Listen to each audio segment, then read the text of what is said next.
I met Sarah at a camp for adults with disabilities. I was a camp counselor, which also was a dual role as the caregiver. Sarah told me that she had muscular dystrophy.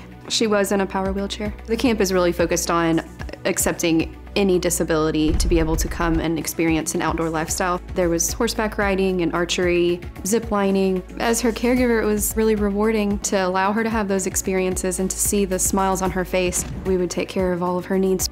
If somebody needs to go to the bathroom, we're going to the bathroom. If they want to shower, we're going to go shower. I was the one to change her feminine products multiple times a day. Sarah and I did develop a friendship. I felt like we were very close. When she got home, Sarah and I would have conversations at least once or twice a week for about 6 months. Sarah signed up for the spring session to go back to camp. She had been telling her family that she was going down to that camp to volunteer. Her family was suspicious because she had done this several other times before and they tried to catch her in those lies. A local pastor found out, contacted the camp to see if she was actually there as a volunteer or if she was there to be a camper. Her family showed up, the pastor showed up to confront her. The camp director helped facilitate that interaction. She got up out of the wheelchair and didn't say anything. When I heard the news that Sarah was faking her disability, there were just tons of anger and almost rage that I'd never experienced before. I absolutely felt betrayed. When I found out a couple weeks ago through Brian and Liz that Sarah was saying that she had terminal cancer, I just kind of laughed. It wasn't a shock to me that she's still doing this. This will be the first time that I'm going to see her walk, and this isn't about me, this is about her. I don't think she really realizes how much she's hurting people.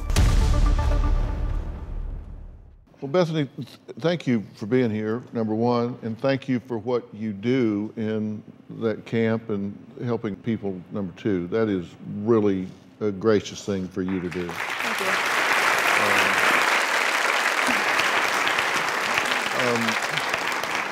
When you say she doesn't understand how this hurts people, how does it hurt people? How did it hurt you?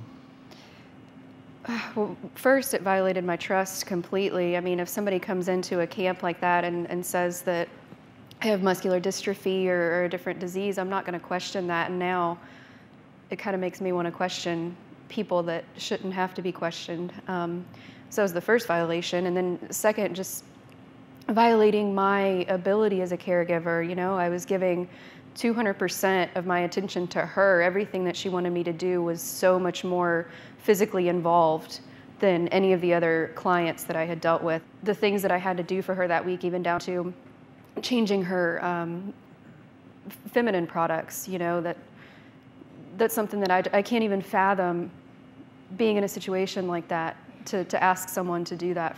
Do you think she was laughing at you the whole time? You know, that's never really crossed my mind. I just felt like she was so sick and into her lie that she believed the lie herself. This is a woman that the day before camp is walking around. Yeah. And goes and gets a wheelchair and gets in it and rolls in there and pretends all of this the entire time, consciously makes this decision. Yeah.